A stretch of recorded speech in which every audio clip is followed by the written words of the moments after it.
Sahibul Fadilah Mudirul Mahad Kiai Al-Haj Ad-Duktur Jamaluddin Abdullah Al-Magistir wa Ad-Dukturah Bunda Imi Suci Rohyani Al-Magistir wal asatis wal ustazah fudola wa ya ikhwati ahibba.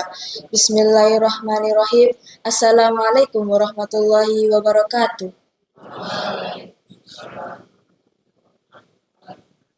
In the name of Allah, the most gracious, the most merciful, all praises be to Allah, the King of the King, the Lord of this universe, the Master of the day after, He has no partner. Secondly, salawat and salam always be given to our noble character, our Prophet Muhammad Sallallahu Alaihi Wasallam. He was guide us from the darkness to the lightness, from the bad moral to good moral, from stupidity to the cleverness, from Jahiliyah era to Islamic era, namely Islamic religion. So, okay. Jadi di sini saya akan mengkultum sebuah lagu, dan lagu ini berjudul tentang membasuh. Membasuh ini dari keseluruhan liriknya itu diambil dari dua hal. Yang pertama, memaafkan, dan kedua, memberi. Nah, sebelumnya, membasuh ini disimboliskan sebagai membersihkan diri dari kekecewaan, kesedihan, atau emosional lainnya, atau layaknya air yang membersihkan kotoran untuk bertujuan menenangkan diri. Nah, yang pertama itu memaafkan. Memaafkan itu harus secara ikhlas. Orang-orang hanya biasanya itu memaafkan secara omongan saja. Nah, ketika orang itu memaafkan, saat dia melakukan kesalahan baru dari orang itu, dia akan mengungkit masa lalu itu untuk bahan omongan-omongan yang seperti gosip lah.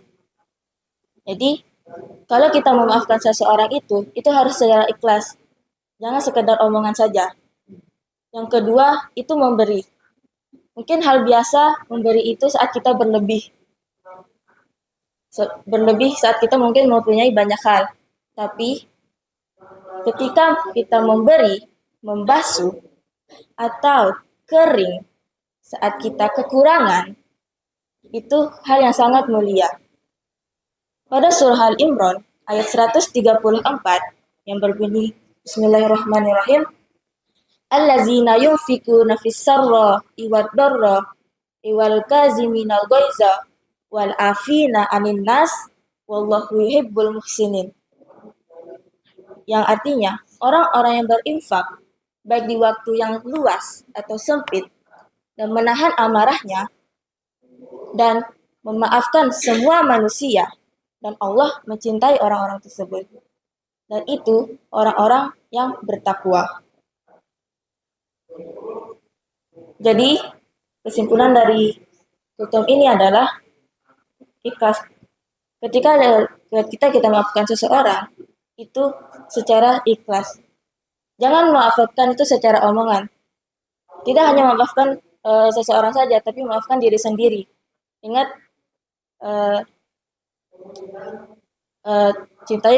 cintailah hidup kalian, cintailah hidup manusia.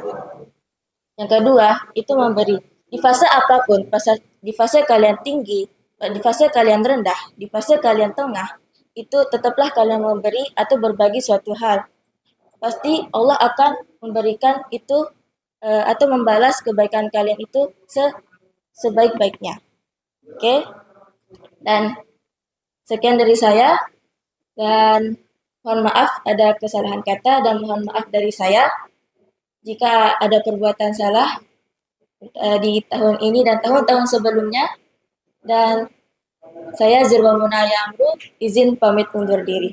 Sekian, terima kasih. Wassalamualaikum warahmatullahi wabarakatuh.